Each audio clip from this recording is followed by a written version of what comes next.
glass half full or half empty? Well, the Bombers have prevailed somehow. I'm not sure how.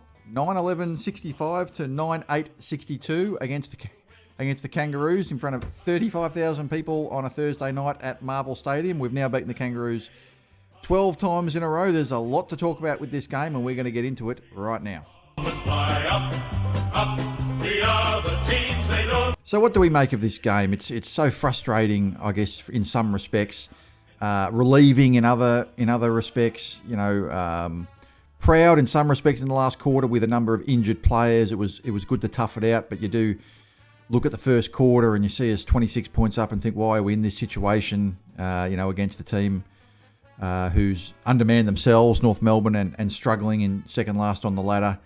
There's just so many mixed emotions to take out of this game. I'm not sure where to start, and I'm sure you guys are going to have a bit of a say in the comments as well. So, look, we'll just start with it in the first quarter. We got off to a flyer. Perkins, Langford, and Perkins again kicked 3 goals pretty quickly. Perkins got a goal straight out of the centre, and Perkins played a pretty good game. He does tend to cameo a little bit, but his cameos do tend to be kind of effective. What we really want from him is for him to do these cameos a bit more often.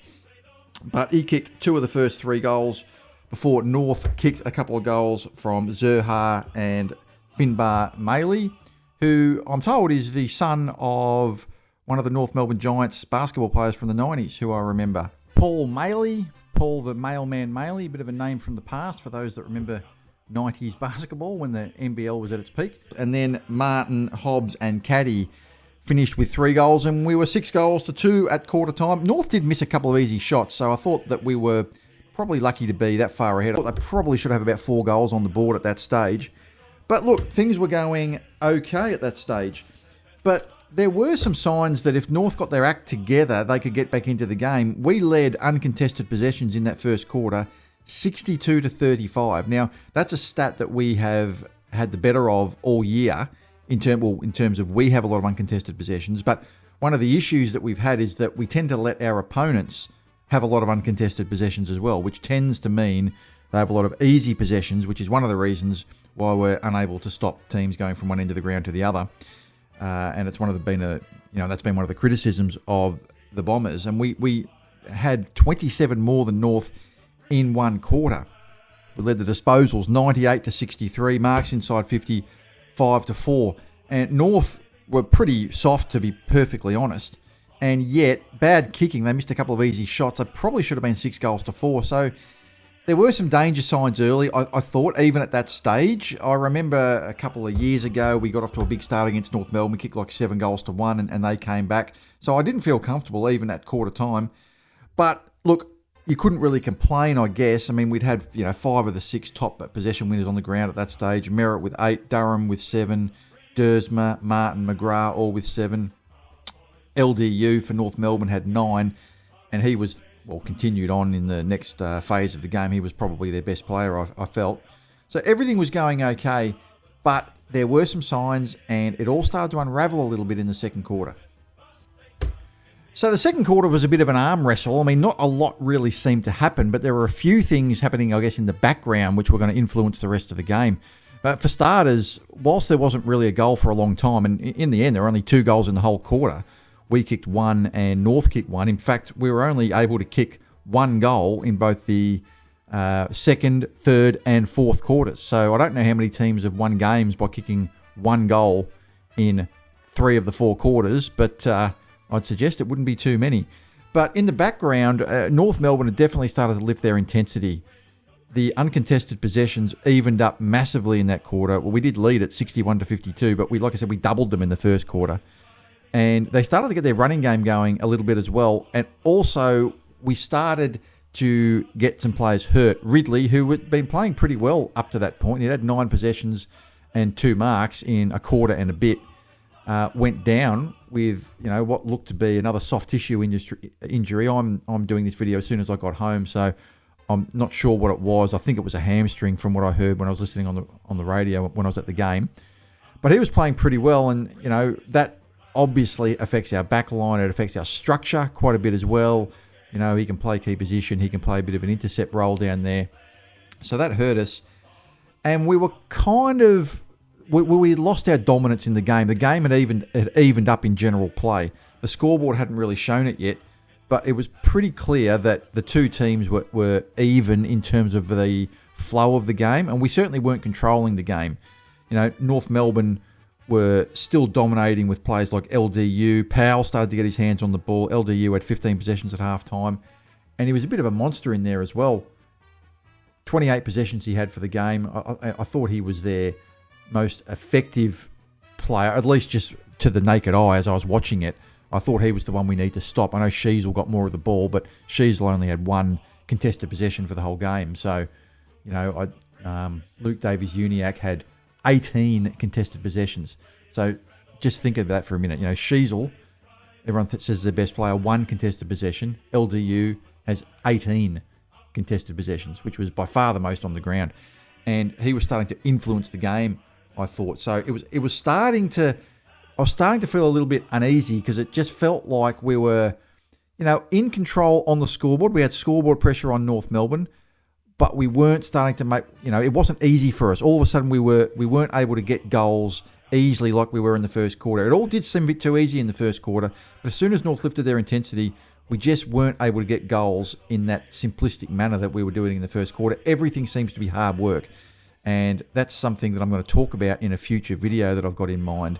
The difference between working smarter and working harder. Essendon seem to put a lot of effort in all the time, and often we don't get results, and I've got a few theories as to why. So at half-time, we led 7-5-47 to 3-4-22, 25 points up. But it was a bit of a stalemate that quarter. Merrett, who was just a monster for us this game, what a player he is. He had 17 possessions at halftime. He was pretty good up till halftime, but I thought his second half was absolutely magnificent. Dersma was playing well with 14 possessions. Martin with 13. Roberts, who I thought was really good, had 13. And, halftime, things not going absolutely great in terms of Ridley going down, but 4 goals up.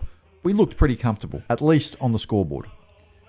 So if the second quarter was a bit of a stalemate, well, the game totally flipped in the third quarter. North's strength is definitely their midfield. That's 100% their strength, and there are a lot of categories that they're actually above average in. And they really dominated us in this quarter. They kicked the first 4 goals of the quarter. McKercher kicked a good one. Larkey kicked a couple. I told you that Larkey, who couldn't hit the side of a barn door last week, and he is the most accurate kick in the AFL. If he had some shots at goal, he would kick them. And he did. He missed a couple from a very, very tight angle and from a long way out. But any shot he had from a reasonable position, he kicked. He kicked a couple. Simpkin kicked a nice goal that got them to within a goal. And the North fans, and there weren't many of them at the ground, but they were making quite a bit of noise. I will give them that. They were pretty loud for the fact that they were probably outnumbered 5-1. They were getting right into it. We got a goal against the flow of play. Caddy kicked a little goal off the ground in the goal square, just to give us that, goal and a bit break. But Zerha kicked a nice little bouncing goal through, and at three-quarter time, the scores were essentially all tied up. We were up by 1 point.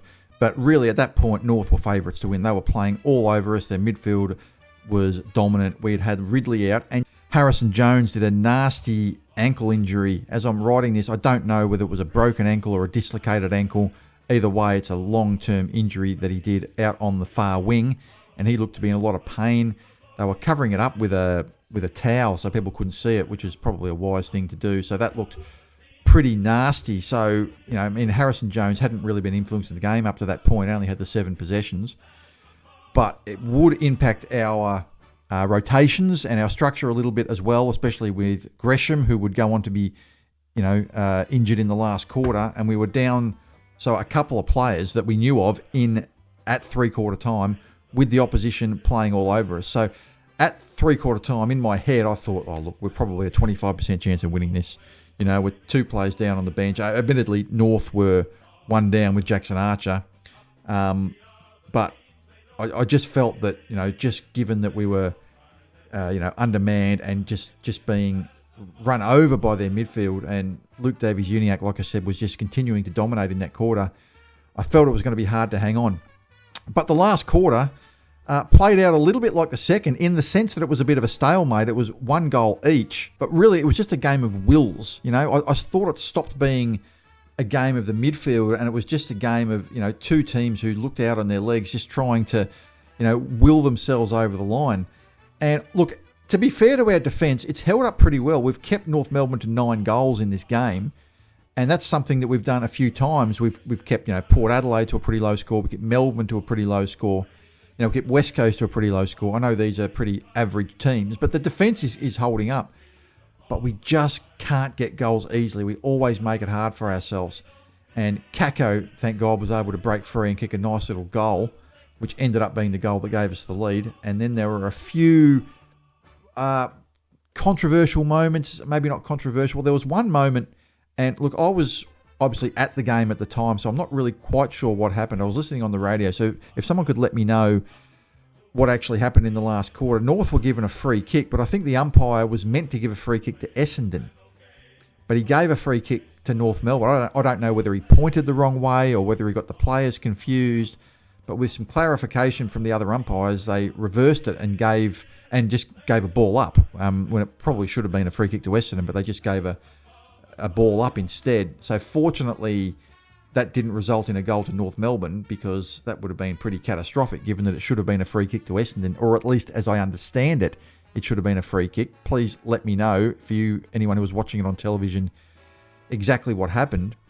And then a bit later in the quarter, in fact, right at the end of the game, Finbar Maley had a shot and the 30-second time clock expired, which forced him to rush his kick, and he didn't make the distance. And we were able to be fair to us, we were able to control that last 3 or 4 minutes. We were able to play possession football. Merrett was really good. I thought Langford had some key moments in defence down there. We really threw everybody back. And the defence held up pretty well. I thought we probably handled... if you put aside the fact that it's, a 3-point win against North Melbourne and we're all frustrated that it's perhaps not the result. We'd like to just have a nice, comfortable win for once against a lower-ranked team, and there's a lot of things that, we can improve on. One thing we did handle pretty well was the last couple of minutes, I felt. And you do need to close out games. We've seen Collingwood be excellent at that over the last few years. And we did close this out pretty well. Obviously, North did have that chance at the end there to get that last goal. But I felt that we, maintained possession. We took some key marks. And we didn't really allow North to get any easy chances. And we were able to hold on for that 3-point win. What made the win in the end even more meritorious was that Gresham went off with a groin injury maybe towards the end of the last quarter with about 10 minutes to go, I think, maybe 20-minute mark or somewhere around there. So we were playing with only really one on the bench at that point. And the fact we were able to hold on was actually, in the end, pretty good. Right? If you told me at quarter time we would have hung on for a 3-point win after kicking 1 goal in the second, third and fourth quarters after kicking 6 goals in the first, I would have said, what the hell happened? And I guess I do have mixed feelings about it, but really to hold on and get the win in the end with the injuries we had probably wasn't too bad. We've won 2 games by less than a goal now, but it does feel a little bit like last year and other years where if you look at our percentage, which is less than 90, we kind of feel like a 3-win, 4-loss team or a 2-win, 5-loss team on merit, and we're sitting with 4 wins. That's Merrett, M-E-R-I-T, on merit, not Zac Merrett. I feel like we're sort of a 3-win, 4-loss team, 2-5 on merit. And we're just, with a couple of close wins, we're 4-3. And I can see what's going to happen. I can see a sort of second half of the season fade out again, because what tends to happen when you're overachieving, or, you've got a win-loss record which perhaps doesn't quite match up to the, statistical metrics, there's usually a bit of a regression to the mean, and we fall away. That's what happened last year, and it's feeling like that can happen again this year. The only way we can rectify that is to actually improve. All right, if we don't improve and just think we can keep playing like this and the win-loss record will reflect what it is now, it won't. It won't, because we're going to end up with 8 or 9 wins. I can see it happening. I can visualise it now. We're going to end up with 8 or 9 wins if we don't improve. But it will be interesting to see what selection will look like next week, because we've got 3 players that probably now won't be playing who got injured in this game, assuming Gresham is not right. Jones, nasty injury. We hope he's okay. Is out. Ridley's out. So that means that Hayes will almost certainly come in. He was the first emergency tonight, guys. All right. So that tells you that he was the next player picked, if you like. I know it doesn't quite work out that way, but You know, if Ridley's out, then it seems logical that Hayes would come in. You'd think Shield would probably come back into the side. He wasn't really dropped. He was managed this week. And who knows who's going to be the third player to come back in. I don't know. We'll make a video about that later in the week. I'd love to see Zach Johnson get a go. And there might be someone who gets dropped and maybe a fourth change. So there will be an opportunity next week to have a bit of a changed team. But look, we'll take the 4 points and we will move on. So I'll look at some of the key stats in the match. We had 30 more possessions, 368 to 338. We had about 30 more than them in the first quarter. So after quarter time, that evened up completely. North had more inside 50s than us, 46 to 41. That's a very low number of inside 50s for the Bombers, only 41. North had 34 clearances to 30. Tristan Xerri had 10 of those 34 clearances for North Melbourne. Contested possessions were pretty even. Uncontested possession, we had 27 more than North, but we had, easily that more than them in the first quarter. So that totally evened up in the last three quarters. 90 marks to 77, 68 tackles to 61. Tackles inside 50 is an interesting one. It's a stat that doesn't get mentioned that much. We're at the bottom of the AFL in this stat. We have four tackles inside 50 to North Melbourne's 13, and we are beaten in this stat every single week. We are right towards the bottom of the AFL in that. So it's something we're going to have to work on. We did have more 1%ers than North, 40 to 35. Both teams are in the bottom three in the AFL in that particular stat. So looking through some of the players, Zac Merrett had played a masterful game. It was every bit as good as his game against Adelaide early in the year, where he kicked 4 goals in a losing side.